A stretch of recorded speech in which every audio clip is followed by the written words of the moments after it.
السلام علیکم ورحمۃ اللہ۔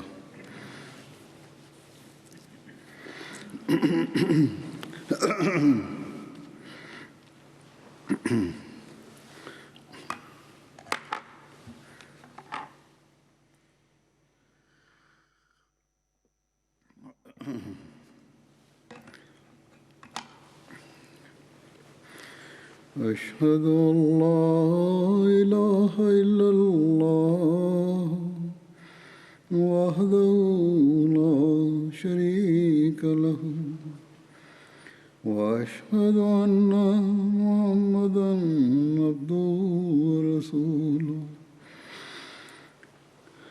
اما بعد فاعوذ باللہ من الشیطان الرجیم بسم اللہ الرحمن الرحیم الحمد للہ رب العالمین الرحمن الرحیم مالک یوم الدین ایاک نعبد وإیاک نستعین اهدنا الصراط المستقیم صراط الذین أنعمت علیہم غیر المغضوب علیہم ولا الضالین۔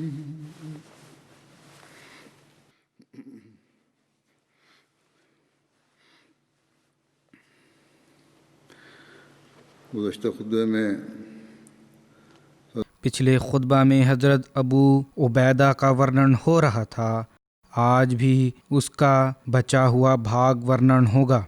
جنگ یرموک جو جنگ تھی، وہ یرموک جو ہے اس کا نام کی وجہ یہ تھی، یرموک شام کے اپنگریہ شیتر میں ایک وادی کا نام ہے۔ 15 ہجری میں شام میں سب سے بڑا یدھ یرموک کی وادی دریائے یرموک کے کنارے ہوا۔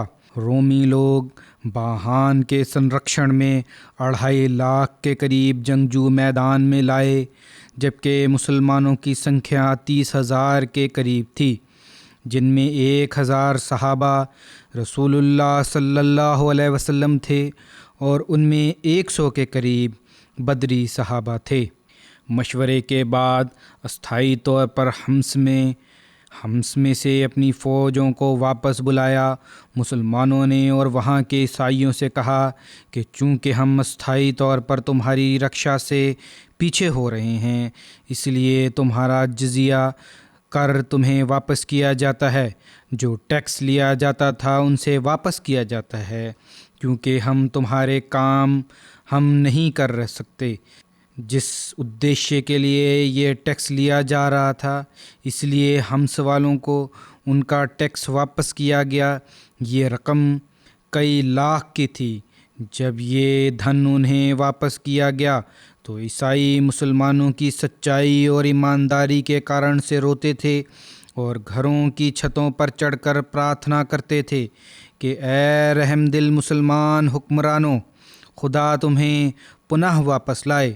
مسلمانوں کے حمص سے پیچھے ہٹنے کی وجہ سے رومیوں کی ہمت اور بھی بڑھ گئی اور وہ ایک عظیم لشکر کے ساتھ یرموک پہنچ کر مسلمانوں کے ورد کھڑے ہوئے، لیکن دل میں وہ مسلمانوں کے جوش ایمانی سے بھے بھیت بھی تھے، اس لیے صلح کی بھی اچھک تھے، کوشش کر رہے تھے کہ صلح بھی ہو جائے۔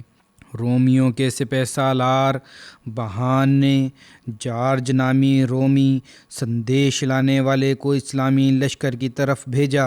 جب وہ مسلمان لشکر میں پہنچا تو مسلمان مغرب کی نماز ادا کر رہے تھے۔ اس نے مسلمانوں کو رو رو کر دعا کرتے اور خدا کے سامنے سجدہ کرتے ہوئے دیکھا تو بہت پربھاوت ہوا۔ اس نے حضرت ابو عبیدہ سے کچھ پرشن کیے، جن میں سے ایک یہ تھا کہ حضرت عیسیٰ علیہ السلام کے سمبندھ میں آپ کا کیا وچار ہے؟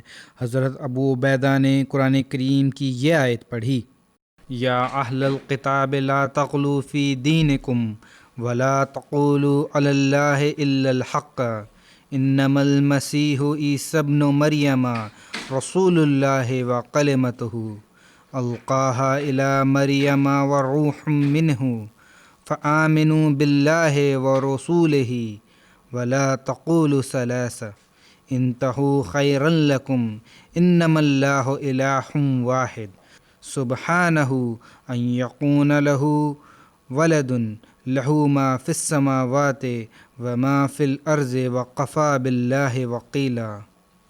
کہ اے اہل کتاب، اپنے دین میں حد سے آگے نہ بڑھو، اللہ کے سمبند میں سچائی کے اترکت کچھ نہ کہو۔ نشچت مسیح عیسیٰ ابن مریم کیول اللہ کا رسول ہے اور اس کا کلمہ ہے، اور اس نے مریم کی طرف اترا اور اس کی طرف سے ایک روح ہے۔ اطیع اللہ پر اور اس کے رسول پر ایمان لے آؤ، اور تین مت کہو، باز آؤ کہ اس میں تمہیں بھلائی ہے۔ نشچت اللہ ہی واحد معبود ہے، وہ پاک ہے اس سے کہ کوئی اس کا بیٹا ہو، وہ پاک ہے اس سے کہ کوئی اس کا بیٹا ہو۔ اسی کا ہے جو آسمانوں میں ہے اور جو زمین میں ہے، اور پالنہار کے روپ میں اللہ کافی ہے۔ پھر اس کے بعد اگلی آیت پڑھی، لن یستنقف المسیح ان یکون عبدا للہ ولا الملائکۃ المقربون۔ مسیح کداپی اس بات کو برا نہیں منائے گا کہ وہ اللہ کا ایک بندہ سمجھا جائے، اور نہ ہی پوتر فرشتے اسے برا منائیں گے۔ جارج نے جب قرآن شریف کی اس تعلیم کو سنا تو پکار اٹھا کہ نسندہ مسیح کی یہی اوصاف ہیں، اور کہا کہ تمہارا پیغمبر سچا ہے اور مسلمان ہو گیا، جو آیا تھا پرتیندھی بن کے۔ اب وہ لشکر میں واپس نہیں جانا چاہتا تھا، لیکن حضرت ابو عبیدہ نے فرمایا کہ رومیوں کو وعدہ توڑنے کا خیال ہوگا، اس لیے تم واپس جاؤ، اور فرمایا کل سندیش لے کر جو یہاں سے جائے گا اس کے ساتھ آ جانا۔ عیسائی لشکر کو حضرت ابو عبیدہ نے اسلام کی دعوت دے دی، اور اسلامی برابری اور بھائی چارہ اور اسلامی آچرن کو ان کے سامنے پرستت کیا۔ اگلے دن حضرت خالد ان کی طرف گئے، پرنتو کوئی پرینام پراپت نہیں ہوا، اور جنگ کی تیاری شروع ہو گئی۔ لشکر کے پیچھے مسلمان مہیلائیں تھیں جو جنگ میں لشکر والوں کو پانی پلاتی، زخمیوں کی دیکھ بھال کرتی اور جنگجوؤں کو جوش دلاتی۔ ان مہیلاؤں میں حضرت اسماء پتری ابو بکر، حضرت ہندہ پتری عتبہ آپ حضرت ابو سفیان کی پتنی تھیں، اور فتح مکہ کے اوسر پر مسلمان ہوئی تھیں، حضرت آبان اتیادی تھیں۔ حضرت ابو عبیدہ نے جنگ سے پہلے مسلمان مہیلاؤں کو سمبودھت ہو کر فرمایا کہ اے جنگ میں ساتھ دینے والیو، خیموں کے کیلے اکھاڑ کر ہاتھ میں لے لو، پتھروں سے اپنی جھولیاں بھر لو، اور مسلمانوں کو یدھ کے لیے جوش دلاؤ۔ ان کو کہو کہ آج تمہارا مقابلہ ہے اور تم نے پیٹھ نہیں دکھانی ہے۔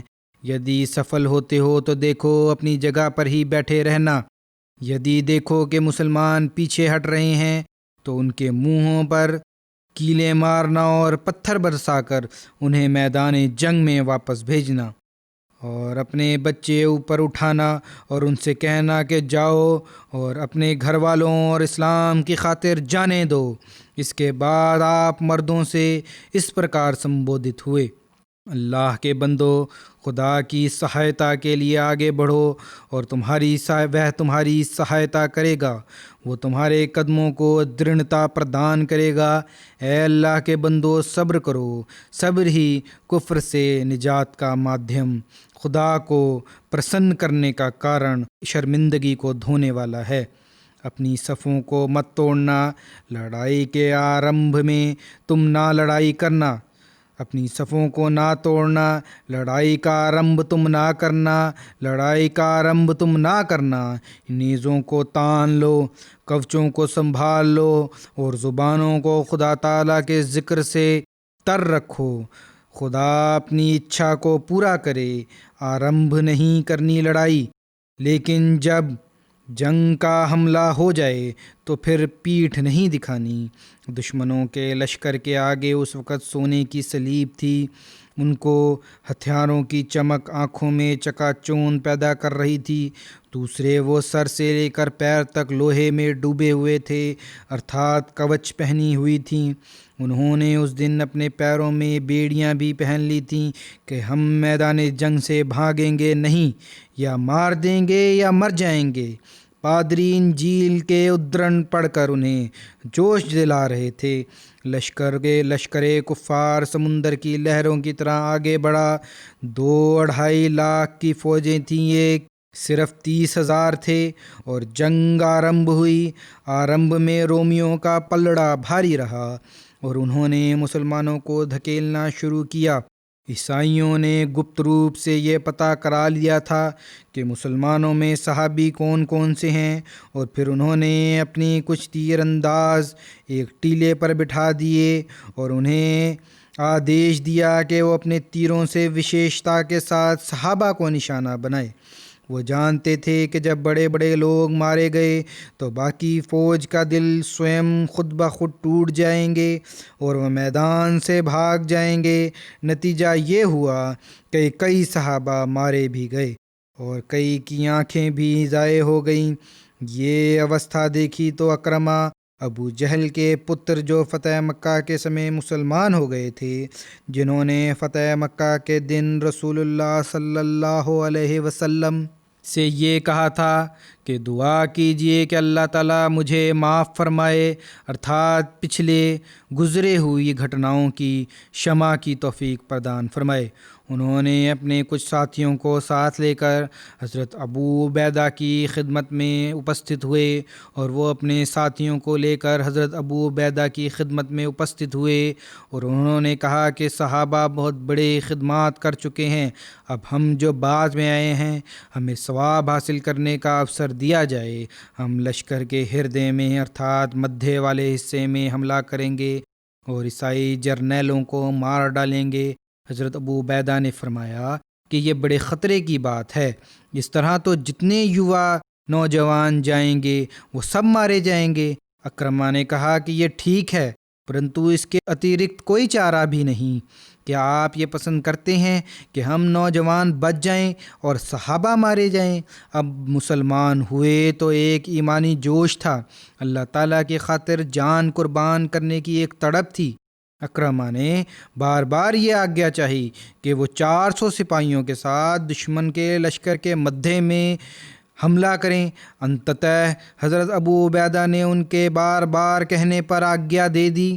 اس پر انہوں نے لشکر کے مدھے میں آکرمن کیا اور انہیں پچھاڑ دیا، لیکن اس لڑائی میں ان میں سے ادھکتر نوجوان شہید ہو گئے اور مسلمان رومیوں کو ان کی خندقوں کی طرف دھکیلتے ہوئے لے گئے جو ان رومیوں نے اپنے پیچھے بنائی ہوئی تھی۔ چونکہ انہوں نے اپنے آپ کو زنجیروں سے باندھا بھی ہوا تھا تاکہ کوئی دوڑ نہ سکے، اس لیے وہ پے در پے ان خندقوں میں گرتے گئے۔ ایک گرتا تھا تو 10 اور بھی لے کے ساتھ ہی گرتا تھا۔ 80,000 کفار پیچھے ہٹتے ہوئے درمیان دریائے یرموک میں ڈوب کر مر گئے۔ 1 لاکھ رومیوں کو مسلمانوں نے میدان جنگ میں قتل کیا، مسلمان 30,000 کے قریب شہید ہوئے۔ یہ تھی جنگ یرموک۔ حضرت مصلح موعود اس کے بارے میں کچھ ورنن فرماتے ہوئے فرماتے ہیں کہ جب خاتمے کے وقت وشیش روپ سے جنگ ختم ہوئی تو مسلمانوں نے وشیش طور پر اکرمہ اور ان کے ساتھیوں کو تلاش کیا تو کیا دیکھا کہ ان 2 آدمیوں میں 12 شدید زخمی ہیں، ان میں ایک اکرمہ بھی تھے۔ ان آدمیوں میں سے 12 شدید زخمی ہیں، ان میں اکرمہ بھی تھے۔ ایک مسلمان سپاہی ان کے پاس آیا اور اکرمہ کی حالت دیکھی، بڑی خراب تھی۔ اس نے کہا، اے اکرمہ، میرے پاس پانی کی چھاگل ہے، تم کچھ پانی لے لو۔ اکرمہ نے منہ پھیر کر دیکھا تو پاس ہی حضرت عباس کے بیٹے حضرت فضل زخمی حالت میں پڑے ہوئے تھے۔ اکرمہ نے مسلمان سے کہا کہ میری غیرت یہ برداشت نہیں کر سکتی کہ جن لوگوں نے رسول اللہ صلی اللہ علیہ وسلم کی اس وقت مدد کی کہ جب میں آپ کا شدید ورودی تھا، اور وہ ان کی اولاد تو پیاس کی وجہ سے مر جائے اور میں پانی پی کر زندہ رہوں۔ ایک نیا جذبہ قربانی کا پیدا تھا، ایک دوسرے کی خاطر۔ اس لیے پہلے انہیں ارتھات حضرت فضل بن عباس کو پانی پلا لو، یدی کچھ بچ جائیں تو پھر میرے پاس لے آنا۔ وہ مسلمان حضرت فضل کے پاس گیا، انہوں نے اگلے زخمی کی طرف اشارہ کیا اور کہا کہ پہلے اسے پانی پلاؤ، وہ مجھ سے زیادہ حق رکھتا ہے۔ وہ اس زخمی کے پاس گیا تو اس نے اگلے زخمی کی اور سنکیت کیا اور کہا کہ وہ مجھ سے ادھیکاری ہے، پہلے اسے پلاؤ۔ اس طرح وہ جس سپاہی کے پاس جاتا وہ اسے دوسرے کے پاس بھیج دیتا اور کوئی نہ پیتا۔ جب وہ آخری زخمی کے پاس پہنچا تو وہ فوت ہو چکا تھا۔ وہ واپس دوسرے کی طرف آیا یہاں تک کہ اکرمہ تک پہنچا، پرنتو وہ سمست فوت ہو چکے تھے۔ شام کے لوگ وبھن دھرموں کے ماننے والے تھے، بھاشاؤں کا متبھید تھا، ان کی نسلیں وبھن تھیں۔ حضرت ابو عبیدہ بن جراح نے ان میں عدل اور برابری قائم کی، داخلی امن و سکون بحال کیا، ہر ایک کو مذہبی آزادی دی اور اس اسلامی روح کو جاری کیا جو لوگ حضرت آدم کی کہ تمام لوگ حضرت آدم کی اولاد ہیں اور سب بھائی بھائی ہیں، اور ان میں سے انسان ہونے کے لحاظ سے کوئی انتر نہیں۔ ارتھات یہ بھی غلط آروپ کئی دفعہ لگایا جاتا ہے کہ زبردستی مسلمان بنایا۔ آپ نے دھارمک آزادی دی ان رومیوں کو، قبیلوں کی پہچان کرائی، امن سکون ثابت فرمایا، مذہبی آزادی قائم فرمائی۔ حضرت ابو عبیدہ ہی کی کوشش سے جو عرب لوگ شام میں آباد تھے اور عیسائی دھرم کے ماننے والے تھے، اسلام کو سویکار کر لیا تھا، تبلیغ سے آئے، طاقت سے نہیں آئے، اس کے اترکت آچرن دیکھ کے آئے۔ مسلمانوں کا جیسا کہ پہلے ورنن ہو چکا ہے، اس کے اترکت رومی اور عیسائی بھی آپ کے اخلاق سے پربھاوت ہو کر اسلام لے آئے۔ یرموک کی فتح سے چند روز قبل حضرت ابو بکر کا دیہانت ہو گیا، آپ کی مرتیو ہو گئی، حضرت عمر خلیفہ چنے گئے۔ حضرت عمر نے شام کی نگرانی اور فوج کی دیکھ ریکھ حضرت ابو عبیدہ کے سپرد کی۔ جب حضرت ابو عبیدہ کو حضرت عمر کے اس بھاشن کا پتر پہنچا تو اس وقت جنگ پورے زوروں پر تھی، اس لیے حضرت ابو عبیدہ نے اس کا اظہار نہ کیا۔ حضرت خالد بن ولید کو جب اس کا گیان ہوا، کیونکہ حضرت خالد بن ولید اس وقت کمانڈر تھے، تو انہوں نے پوچھا کہ آپ نے یہ کیوں اس کو چھپائے رکھا؟ حضرت ابو عبیدہ نے فرمایا، اس لیے کہ ہم دشمن کے مقابل پر تھے اور میں کسی پرکار آپ کا دل توڑنا نہیں چاہتا تھا۔ جب مسلمانوں کو فتح ہوئی تو حضرت خالد کا لشکر عراق واپس جانے لگا تو حضرت ابو عبیدہ نے حضرت خالد کو کچھ دیر اپنے پاس روک کے رکھا۔ جب حضرت خالد روانہ ہونے لگے تو انہوں نے لوگوں سے سمبودھت ہو کر فرمایا کہ تمہیں خوش ہونا چاہیے کہ اس امت کے امین تمہارے والی ہیں، ارتھات حضرت ابو عبیدہ۔ اس پر حضرت ابو عبیدہ نے فرمایا، میں نے رسول اللہ صلی اللہ علیہ وسلم سے سنا ہے کہ خالد بن ولید خدا کی تلواروں میں سے ایک تلوار ہے، اطاع اس طرح پریم اور سمان کا ماحول میں دونوں مکھیا ایک دوسرے سے جدا ہوئے۔ یہ ہے مومن کا سیم کہ نام کی خواہش، نہ دکھاوے کی اچھا، نہ کسی افسری اور عہدے کی اچھا، ادیشیہ تو کیول ایک کہ خدا تعالیٰ کی پرسنتا پراپت کی جائے اور خدا تعالیٰ کی بادشاہت دنیا میں استھاپت کی جائے۔ عطا یہ ہے ہمارے لیے، یہ لوگ جو ہیں ہمارے لیے ادھارن ہیں، اور ہر عہدے دار کو بلکہ پرتیک احمدی کو ان باتوں کو اپنے سامنے رکھنا چاہیے۔ فتح بیت المقدس کی گھٹنا کا ورنن ہوتا ہے، اس کا بھی سمبند حضرت ابو عبیدہ کے ساتھ ہے۔ حضرت عمر بن عاص کے مارگدرشن میں اسلامی لشکر فلسطین کی طرف بڑھا۔ انہوں نے جب فلسطین کے شہروں کو جیتا، بیت المقدس کا گھیراؤ کر لیا، تو حضرت ابو عبیدہ کا لشکر بھی ان سے آ ملا۔ عیسائیوں نے قلعہ بندی سے تنگ آ کر صلح کی پیشکش کی، لیکن شرط یہ رکھی کہ سوئم حضرت عمر آ کر صلح کا اگریمنٹ کریں۔ حضرت ابو عبیدہ نے عیسائیوں کی اس پہل کو حضرت عمر تک پہنچایا۔ حضرت عمر کو اس کی سوچنا دی۔ حضرت عمر حضرت علی کو امیر نردھارت فرما کر پیچھے اپنے ربیع الاول 16 ہجری کو مدینہ سے چلے۔ جبابہ مقام پر جو دمشق کے دیہات میں ایک بستی ہے وہاں پہنچے۔ جہاں قائدین نے آپ کا سواگت کیا وہاں قائدین اپستت تھے۔ آپ نے فرمایا کہ میرا بھائی کہاں ہے؟ لوگوں نے پوچھا یا امیر المومنین آپ کی مراد کون ہے؟ آپ نے فرمایا ابو عبیدہ۔ کہا عرض کیا گیا کہ ابھی آتے ہیں۔ اتنے میں حضرت ابو عبیدہ اونٹنی پر سوار ہو کر آئے اور سلام کہہ کر حال چال پوچھا۔ حضرت عمر نے باقی سب لوگوں کو جانے کے لیے کہا اور سوئم حضرت ابو عبیدہ کے ساتھ ان کے رہنے کے استھان پر تشریف لائے۔ گھر پہنچ کر دیکھا کہ وہاں کیول ایک تلوار، کوچ، چٹائی اور ایک پیالے کے اترکت کچھ نہ تھا۔ حضرت عمر نے فرمایا اے ابو عبیدہ کچھ سامان بھی مہیا کر لیتے، گھر میں کچھ تو رکھنا چاہیے سامان۔ حضرت ابو عبیدہ نے کہا کہ یا امیر المومنین یہ ہمیں آسانی کی طرف آکرشت کر دے گا۔ یدی سامان تو مہیا کر سکتا ہوں میں، لیکن پھر سہولتوں اور آرام کو دیکھ کر انہی چیزوں میں پڑ جاؤں گا، اس لیے میں نہیں چاہتا کہ ایسی چیزیں رکھوں۔ اس افسر پر ایک روح پرور واقعہ پیش آئی، پہلے بھی ورنن ہو چکا ہے، حضرت بلال کی اذان کا۔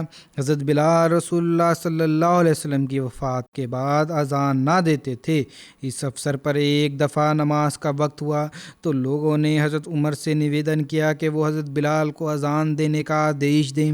حضرت عمر کے آدیش پر حضرت بلال نے جب اذان دی تو سب کی آنکھیں آنسوؤں سے بھر گئیں، لوگوں کی آنکھوں میں آنسو آ گئے اور لوگوں میں سب سے زیادہ حضرت عمر روئے، کیونکہ اس اذان نے انہیں رسول اللہ صلی اللہ علیہ وسلم کا یگ یاد کرا دیا۔ رومیوں کی انتم کوشش کے بارے میں لکھا ہے کہ 15 ہجری میں رومیوں نے مسلمانوں سے شام واپس لینے کے لیے ایک انتم کوشش کی اور شمالی شام، اتری شام، جزیرہ اتری عراق اور ارمانیہ کے کردوں، بدوؤں، عیسائیوں اور ایرانیوں نے ہرکل سے اپیل کی کہ مسلمانوں کے ورد ان کی سہایتا کی جائے۔ انہوں نے اپنی طرف سے 30,000 کے لشکر کی پیشکش کی، جبکہ اس وقت الجزیرہ کے ادھکتر حصہ حضرت سعد بن ابی وقاص نے فتح کر لیا تھا، پرنتو وہاں کے بدوؤں پر ابھی تک ان کا قبضہ نہیں ہوا تھا اور قیصر روم کے سمندری طاقت ابھی قائم تھی۔ اس نے افسر کو غنیمت جانا اور ایک بڑی سمندری فوج کے ساتھ آکرمن کر دیا، جبکہ بدوی قبائل کے ایک عظیم لشکر نے حمص کا گھیراؤ کر لیا اور اتری شام کے کچھ شہروں نے بغاوت کر دی۔ حضرت ابو عبیدہ نے حضرت عمر کی امدادی کمک کے لیے لکھا۔ حضرت عمر نے حضرت سعد بن ابی وقاص کو ترنت کوفہ سے امدادی فوج بھیجنے کا آدیش فرمایا۔ اس لیے حضرت سعد نے کاکا بن عمر کی زیر سرکردگی ایک فوج کوفہ سے روانہ کی، پرنتو اس کے اترکت رومی لشکر اور مسلمانوں کے لشکر کی سنکھیا میں بہت ادھک انتر تھا۔ حضرت ابو عبیدہ نے لشکر کے سپاہیوں سے ایک جوشیلا بھاشن دیا اور فرمایا کہ مسلمانوں، آج جو ڈٹا رہ گیا اور یدی جیوت بچ گیا تو مدیش اور دھن اسے ملے گا، اور یدی مارا گیا تو شہادت کی دولت ملے گی۔ اور یہ گواہی دیتا ہوں اور میں گواہی دیتا ہوں کہ رسول اللہ صلی اللہ علیہ وسلم نے فرمایا ہے کہ جو شخص اس اوستھا میں مرے کہ وہ مشرک نہ ہو تو وہ اوشیہ جنت میں داخل ہوگا۔ دونوں گروہوں میں جنگ ہوئی تو مسلمانوں کے مقابلے میں تھوڑی ہی دیر میں رومیوں کے پیر اکھڑ گئے اور وہ مرج الدیباج شام کے سرحدی علاقے پر ایک شہر ہے، مسیسا، اس سے 10 میل کی دوری پر ایک پہاڑی وادی کا نام ہے، وہاں تک بھاگتے چلے گئے۔ اس کے بعد کبھی قیصر کو شام کی طرف آگے بڑھنے کا حوصلہ نہ ہوا۔ تعاون امواس، یہ بھی ایک جگہ ہے، رملہ سے بیت المقدس کے راستے پر 6 میل کی دوری پر ایک وادی ہے۔ کتب تاریخ میں لکھا ہے کہ اسے تعاون امواس اس لیے کہا جاتا ہے کہ یہاں سے اس روگ کا آرمبھ ہوا تھا۔ اس روگ سے شام میں اسنکھیہ موتیں ہوئیں، کچھ کے نکٹ اس سے 50,000 کے قریب موتیں ہوئی۔ اس کا وستار بخاری کی ایک روایت میں ملتا ہے۔ حضرت عبداللہ بن عباس ورنن کرتے ہیں کہ جب حضرت عمر سرغ مقام ارتھات سرغ وہ ہے جو شام اور حجاز کے سرحدی علاقہ میں وادی تبوک کی ایک بستی ہے جو مدینہ سے 13 راتوں کی دوری پر ہے۔ پرانی تاریخوں میں اس طرح ہی لکھا ہوتا تھا۔ اس کا ارتھ کوئی ہوگا 1000 میل کے قریب۔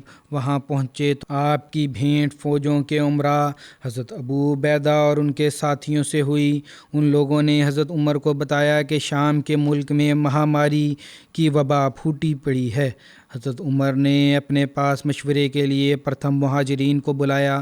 حضرت عمر نے ان سے مشورہ کیا، پرنتو مہاجرین میں مت بھید ہو گیا۔ کچھ کا کہنا تھا کہ یہاں سے پیچھے نہیں ہٹنا چاہیے، جبکہ کچھ نے کہا کہ اس لشکر میں رسول اللہ صلی اللہ علیہ وسلم کے صحابہ کرام شامل ہیں اور ان کو اس مہاماری میں ڈالنا اچت نہیں۔ حضرت عمر نے مہاجرین کو بلوایا، نہ مہاجرین کو واپس بھجوا دیا اور انصار کو بلایا اور ان سے مشورہ لیا، پرنتو انصار کی رائے میں بھی مہاجرین کی طرح مت بھید ہو گیا۔ حضرت عمر نے انصار کو بھجوایا اور پھر فرمایا کہ قریش کے بوڑھے لوگوں کو بلاؤ جو فتح مکہ کے اوسر پر اسلام سویکار کر کے مدینہ آئے تھے۔ ان کو بلایا گیا۔ انہوں نے ایک زبان ہو کر مشورہ دیا کہ ان لوگوں کو ساتھ لے کر واپس لوٹ چلیں اور باقی اور وبائی مہاماری کے استھان پر لوگوں کو نہ لے کے جائیں۔ حضرت عمر نے ان لوگوں میں واپسی کی گھوشنا کر دی۔ حضرت ابو عبیدہ نے اس افسر پر پرشن کیا کہ اللہ کی تقدیر سے بھاگنا سمبھو ہے؟ حضرت عمر نے حضرت ابو عبیدہ سے فرمایا، اے ابو عبیدہ، کاش تمہارے اترکت کسی اور نے یہ بات کہی ہوتی۔ ہاں، ہم اللہ کی تقدیر سے بھاگتے ہوئے اللہ ہی کی تقدیر کی طرف جاتے ہیں۔ یدی تمہارے پاس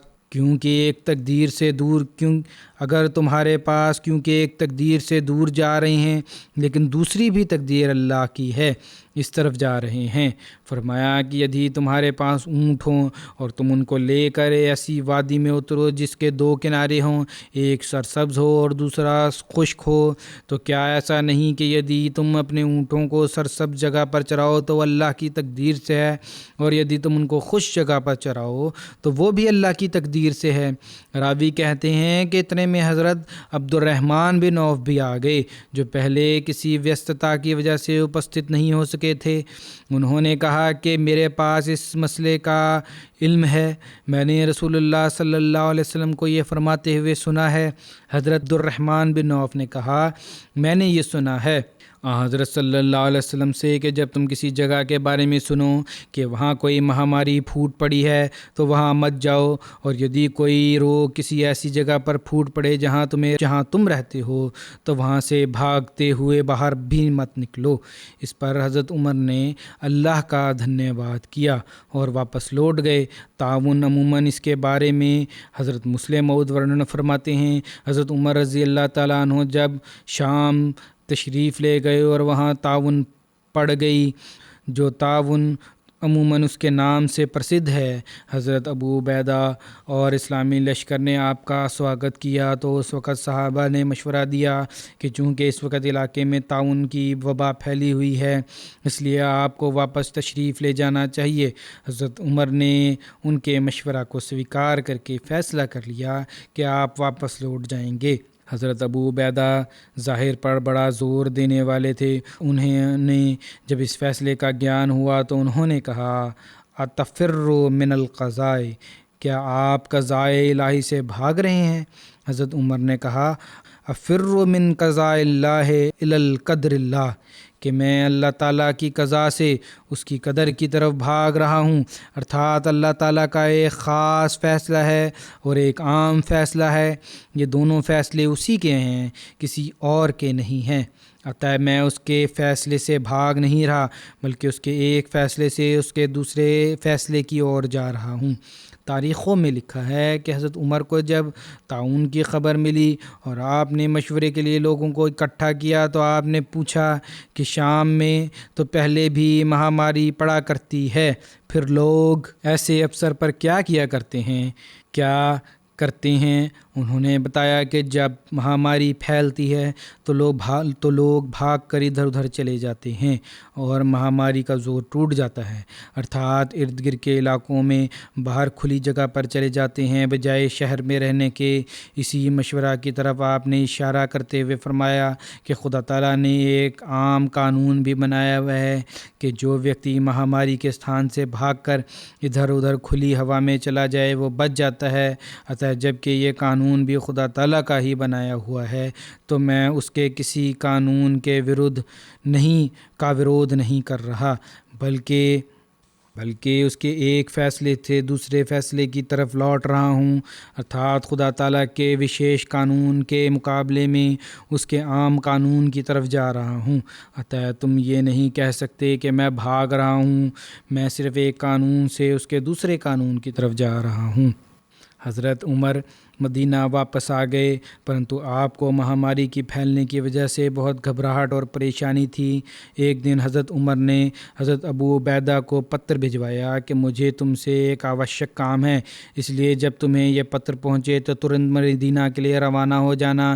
یدی پتر رات کو پہنچے تو صبح ہونے کی پرتیکشا نہ کرنا، اور یدی پتر صبح پہنچے تو رات کی پرتیکشا نہ کرنا۔ حضرت ابو عبیدہ نے جب وہ پتر پڑھا تو کہنے لگے کہ میں امیر المومنین کی آوشکتا کو جانتا ہوں، اللہ حضرت عمر پر رحم کرے، وہ اسے باقی رکھنا چاہتے ہیں جو باقی رہنے والا نہیں ہے۔ سمجھ گئے کہ کیا گھبراہٹ کس وجہ سے ہے۔ پھر اس پتر کا اتر دیا کہ یا امیر المومنین، آپ کا ادیشیہ سمجھ گیا ہوں، مجھے نہ بلائیں، یہیں رہنے دیجئے، میں مسلمان سپاہیوں میں سے ایک ہوں، جو مقدر ہے وہ ہو کر رہے گا، میں ان سے کیسے منہ موڑ سکتا ہوں۔ حضرت عمر نے جب وہ پتر پڑھا تو آپ رو پڑے۔ مہاجرین میں بیٹھے ہوئے تھے، انہوں نے پوچھا یا امیر المومنین، کیا حضرت ابو عبیدہ فوت ہو گئے؟ آپ نے فرمایا نہیں، لیکن شاید ہو جائیں۔ پھر حضرت عمر نے حضرت ابو عبیدہ کو لکھا کہ مسلمانوں کو اس استھان سے نکال کر کسی صحت مند استھان پر لے جاؤ۔ جب بھی کوئی مسلمان سپاہی مہاماری سے شہید ہوتا تو حضرت ابو عبیدہ رو پڑتے اور اللہ سے شہادت طلب کرتے۔ ایک روایت میں ہے کہ اس وقت آپ یہ دعا پڑھتے کہ اے اللہ، کیا وہ ابو عبیدہ کی آل کا اس میں ارتھات شہادت میں حصہ نہیں؟ ایک دن حضرت ابو عبیدہ کی انگلی پر ایک چھوٹی سی پنسی نمودار ہوئی، اس کو دیکھ کر آپ نے کہا امید ہے کہ اللہ تعالیٰ اس تھوڑے میں برکت ڈالے گا، اور جب تھوڑے میں برکت ہو تو وہ بہت ہو جاتا ہے۔ ارباز بن ساریہ ورنن کرتے ہیں کہ حضرت ابو عبیدہ طاعون سے بیمار ہوئے تو میں ان کی سیوا میں اپستھت ہوا تو حضرت ابو عبیدہ نے میرے سے فرمایا کہ میں نے رسول اللہ صلی اللہ علیہ وسلم سے سنا ہے کہ جو طاعون سے مرے وہ شہید ہے، جو پیٹ کے روگ سے مرے وہ شہید ہے، جو ڈوب کے مرے وہ شہید ہے، اور جو چھت کے گرنے سے دب کے مر جائے وہ شہید ہے۔ جب حضرت ابو عبیدہ کا انتم سمے آیا تو لوگوں سے فرمایا کہ لوگو، میں تمہیں ایک وصیت کرتا ہوں، یدی کرو گے تو لابھ میں رہو گے۔ نصیحت یہ ہے کہ نماز کو قائم کرنا، زکوٰۃ ادا کرنا، رمضان کے روزے رکھنا، صدقہ دیتے رہنا، حج کرنا، عمرہ کرنا، ایک دوسرے کو اچھی باتوں کا آدیش دینا، اپنے عمراء سے نیکی کا ویوہار کرنا، انہیں دھوکہ نہ دینا۔ تو دیکھو تمہیں عورتیں تمہارے فرائض سے غافل نہ کر دیں۔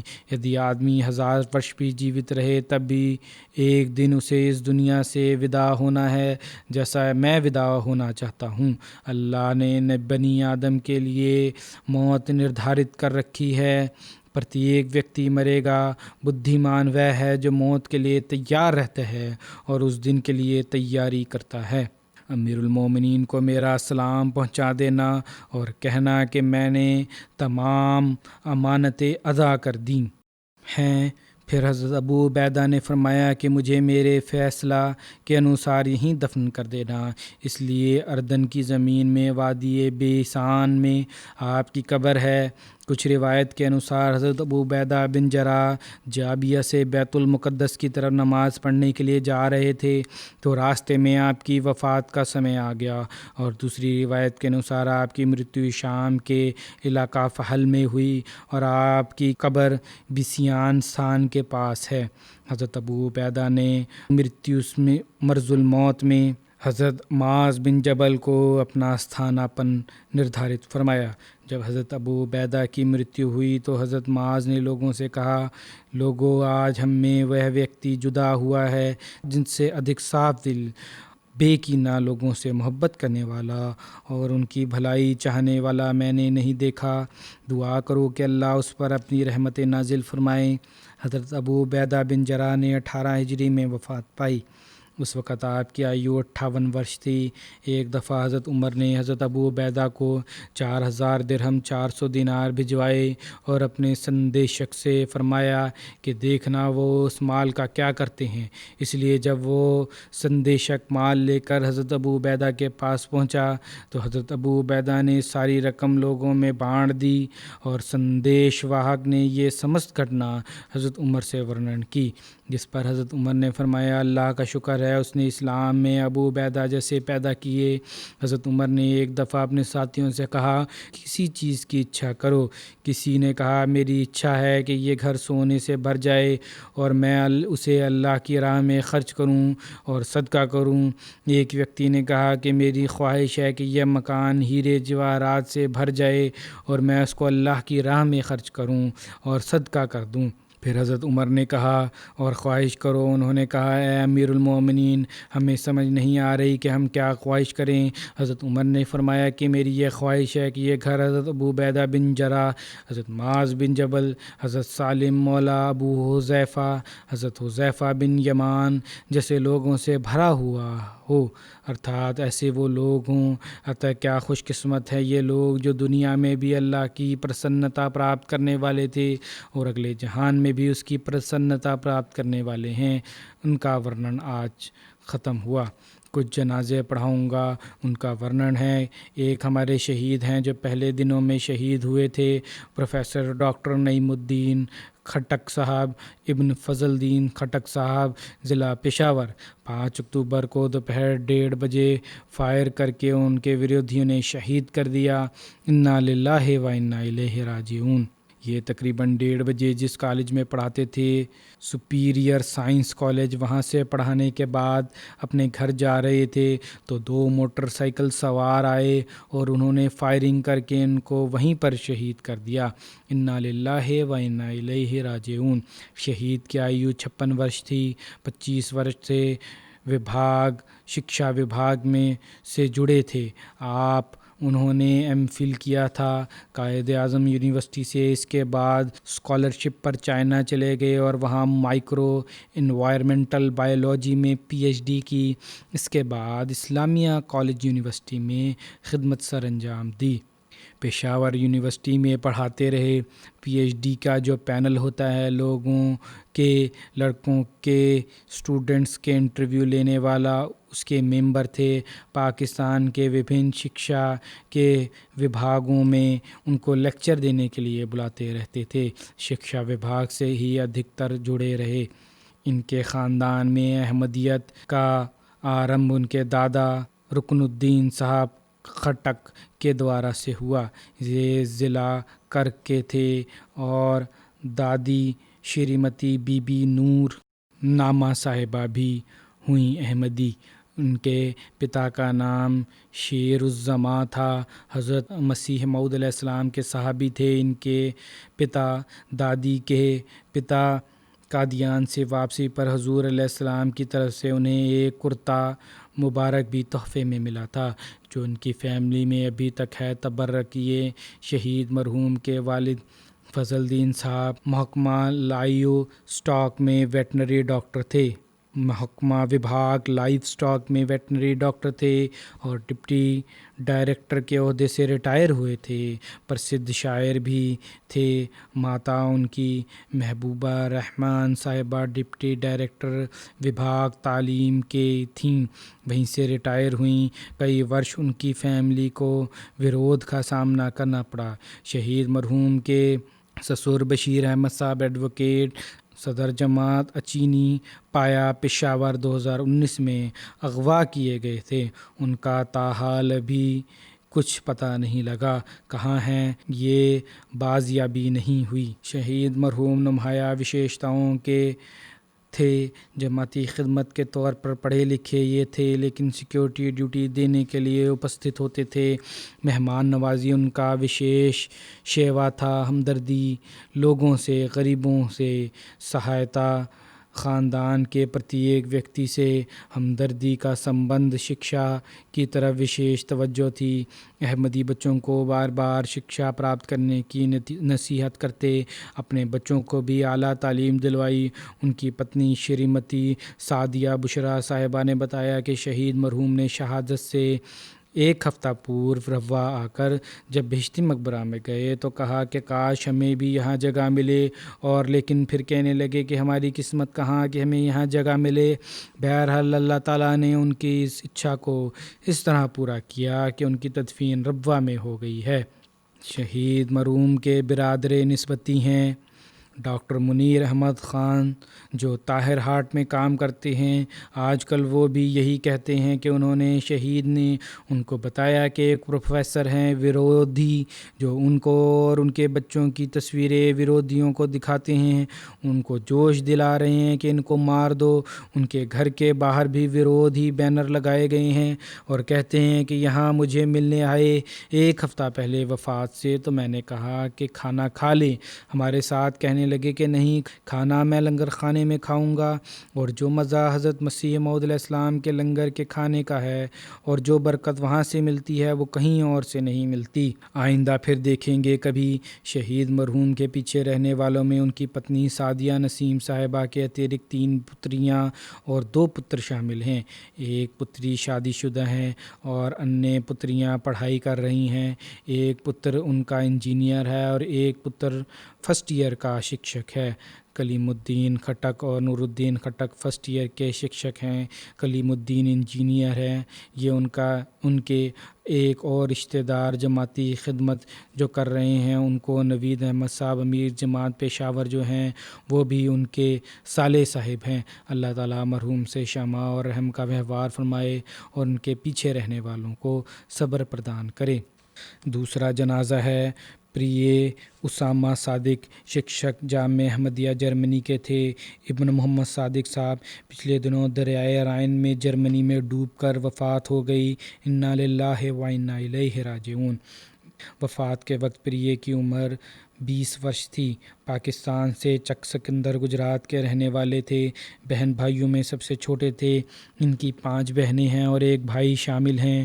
ان کے پیچھے رہنے والوں میں ماتا پتا ہیں۔ ان کے خاندان میں احمدیت ان کے ددھیال کی طرف سے حضرت مسلم موعود کے دور میں آئی تھی اور ان کے دادا اپنے بھائیوں سمیت احمدی ہوئے تھے۔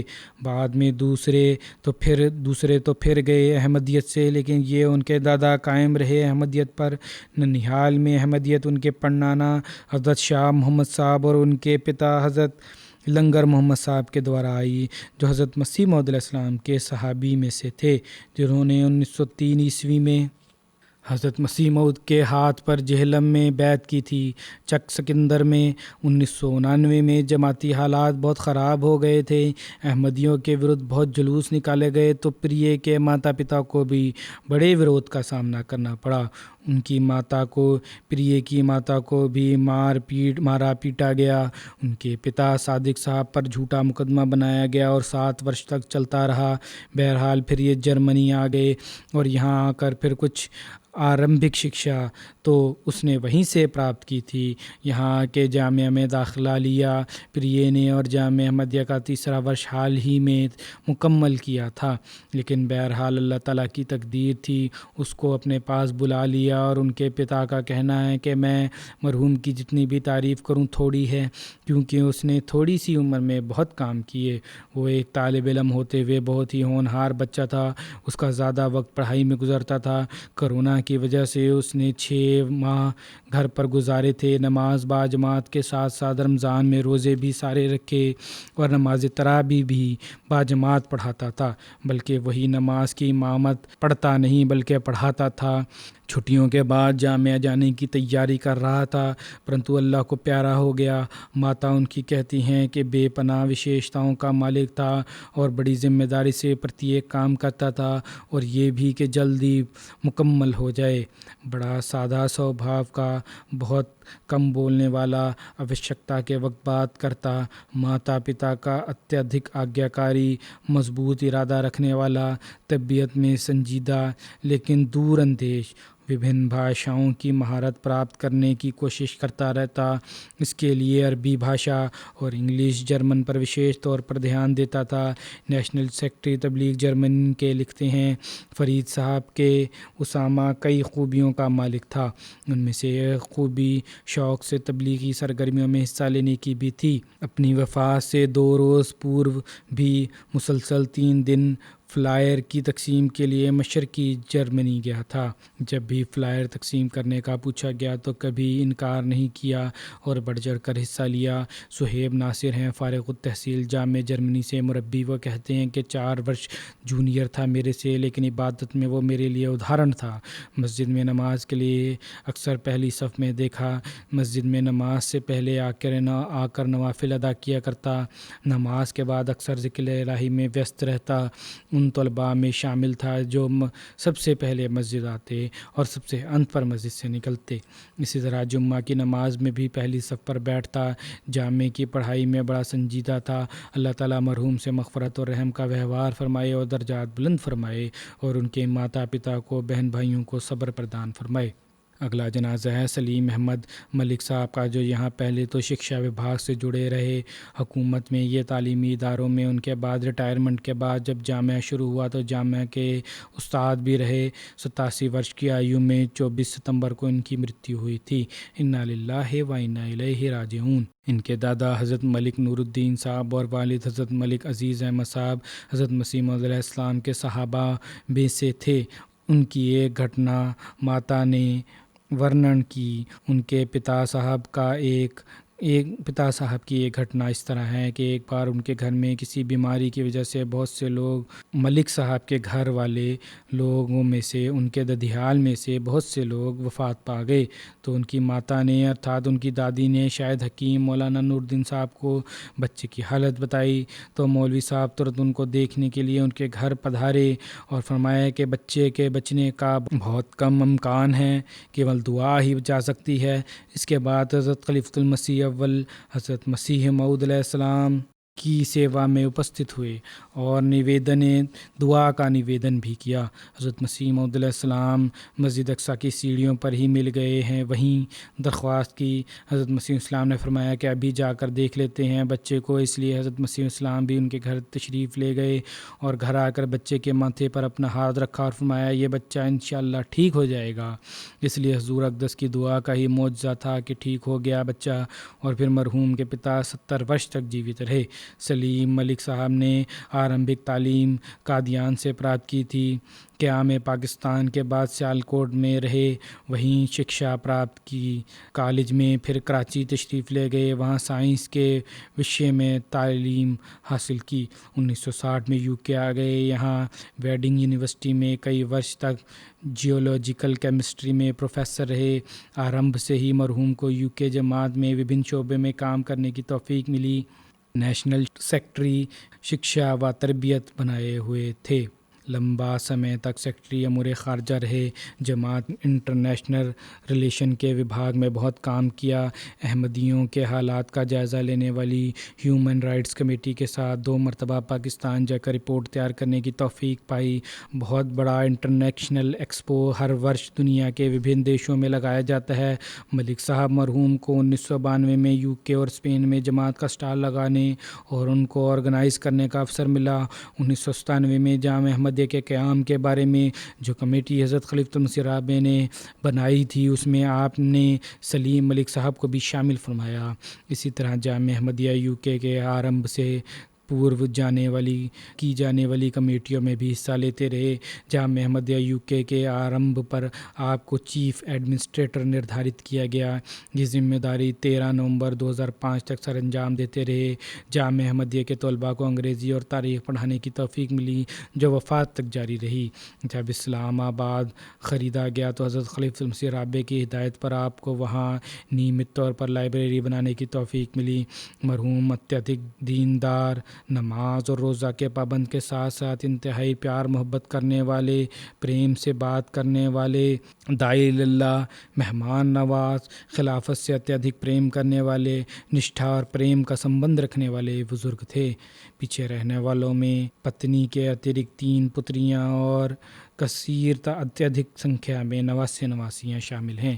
ان کے بھانجے میاں عبد الوہاب کہتے ہیں کہ انہوں نے بتایا کہ جب وہ 1960 میں لندن آئے تو اس وقت ان کے پتا نے ان کو نصیحت کی تھی کہ ملک عزیز احمد صاحب نے بیمار تھے وہ، لیکن انہوں نے نصیحت کی کہ اپنے بیٹے کو، اور نصیحت یہ تھی کہ نمبر 1 یہ کہ جماعت سے سمبند کبھی نہ چھوڑنا، ولایت جا رہے ہو یہ نہ سمجھنا کہ وہاں کی رنگینیوں میں گم ہو جاؤ، نمبر 2 چندہ ہمیشہ وقت پر پوری شرح سے ادا کرنا، یہ بھی سوئم کی اصلاح کے لیے آوشک ہے، نمبر 3 کوئی بھی جب مدد مانگے تو پیچھے نہیں ہٹنا، اس سے جتنی بھی تنگی آئے۔ اس لیے کہتے ہیں میں نے والدین کی نصیحتوں پر ہمیشہ عمل کیا۔ اور یہ ان کے بھانجے لکھتے ہیں یہ انہوں نے تو نہیں بتایا، لیکن بعد میں میرے علم میں آیا کہ ایک دفعہ ان کے کسی پریے کو ضرورت تھی پیسوں کی بڑی، تو اپنا مکان بیچ کر ان کی ضرورت پوری کر دی۔ اللہ تعالیٰ نے پھر نوازا اور اس سے بڑا مکان ان کو مل گیا۔ علمی لحاظ سے بہت علمی آدمی تھے۔ میں بھی شروع میں جب ملا ہوں تو میرا نہیں خیال تھا کہ واقفیت نہیں تھی میری ان سے، تو میں سمجھتا تھا کہ بس ایک عام احمدی ہے اور انگریزی پڑھا لیتے ہیں، انگریزی زبان اچھی ہوگی ان کی، لیکن بعد میں پتہ لگا کہ نشٹھا اور پریم میں بھی بہت بڑے ہوئے ہیں اور پرتیک سمے جماعتی خدمت کے لیے تیار رہنے والے تھے۔ خلافت سے نمایاں سمبند اور پریم تھا ان کو، چلتے پھرتے گیان کی درشٹی سے چلتے پھرتے انسائکلوپیڈیا تھے، پرتیک وشے پر وشیش طور پر اتہاس پر ان کو وشیشتا تھی۔ اس کے اترکت لٹریچر انگلش میں ہو یا اردو میں، اس سے بھی ان کو بہت سنلگن تھا، لیکن اپنے علم کی سوئم دکھاوا کبھی نہیں کرتے تھے، دوسروں کو دینی اور دنیاوی علم کے بڑھانے کے لیے جوش دلاتے رہتے تھے، اور سیاسی اور علمی اور پاکستانی کمیونٹی میں بھی ان کے بڑے سمبند تھے۔ ان کے سمبندوں کو سدیو انہوں نے جماعتی لابھ کے لیے پریوگ کیا۔ جب مرحوم سیکرٹری امور خارجہ تھے تو انہوں نے لارڈ ایبری کے ساتھ مضبوط سمبند قائم کیا۔ انہی کے ذریعے سے ہماری جماعت کا سمبند ہوا لارڈ ایبری سے، اور جو میرا پارلیمنٹ ہاؤس کا جو پہلا وزٹ تھا اس میں بھی ملک صاحب کا وشیش کردار تھا۔ مروان سر ورگل مربی سلسلہ ارجنٹائن کہتے ہیں کہ ان کے گیانی ویکتتو کی وجہ سے ایک وشیش سمان تھا جامعہ کے سب اسٹوڈنٹ کو اور مجھے بھی، لیکن جامعہ سے نکلنے کے بعد ویکتیگت ایک سمبند قائم ہوا۔ انہوں نے جب میری تقریر ہوئی ارجنٹائن میں تو اس پر بہت خوشی ہوئی اور مجھے کہتے تھے کہ تم پایونیئر مبلغ ہو، اس لیے بہت زیادہ کام کرنے کی ضرورت ہے، اور جماعت کا نام روشن کرنا اور تبلیغ صحیح طرح کرنا، اور خاص طور پر زبان، وہاں کی زبان سیکھو اور زبان اس معیار کی لے جاؤ کہ اخباروں میں تمہارے آرٹیکل چھپیں۔ یہ ان کو بہت شوق تھا علمی لحاظ سے۔ اس طرح اپنے طلباء کو دعوت اپنے گھروں میں کرتے تھے، اس کے بعد اپنی لائبریری میں لے جاتے۔ ان کی ذاتی لائبریری بھی تھی، کئی طلباء نے مجھے لکھا ہے اور مربیان نے لکھا ہے، پھر کہتے تھے کہ اچھا میرے گھر آ کے تحفہ تمہارے لیے یہ ہے کہ تم اس لائبریری میں سے اپنی پسند کی کوئی ایک کتاب لے جاؤ، وہی تمہارے لیے تحفہ ہے۔ اور ہمیشہ یہی کہتے تھے کہ جامعہ احمدیہ ایک غیر معمولی ادارہ ہے جسے خلیفۃ المسیح کو بہت آشائیں ہیں، اس لیے اس ادارہ سے جڑے واقفین زندگی کو غیر معمولی علمی ماپدنڈ پراپت کرنے چاہیے۔ پھر لکھتے ہیں مروان صاحب کے ارجنٹائن روانگی سے پورو نصیحت فرمائی، وشیش طور پر ایسا عبور حاصل کرنا بھاشاؤں پر کہ جیسے پہلے میں ورنن ہے کیا ہے اسپینش زبان میں تمہارے لیکھ چھپیں، اور کہتے ہیں یہ بھی کہ مجھے کہا کہ مجھے لکھتے رہا کرنا پتر، کبھی میرے سے سستی ہو جاتی تو پھر مجھے سوئم ہی سمپرک کرتے اور پتر لکھنے کا کہتے۔ اللہ تعالیٰ مرحوم سے شمع اور رحم کا وہوار فرمائے اور ان کے پیچھے رہنے والوں کو، ان کے بچوں کو، ان کی نسلوں کو بھی اس طرح وفا کے ساتھ خلافت اور جماعت سے سمبند رکھنے کی توفیق عطا فرمائے۔ ان کا جنازہ غائب پڑھاؤں گا۔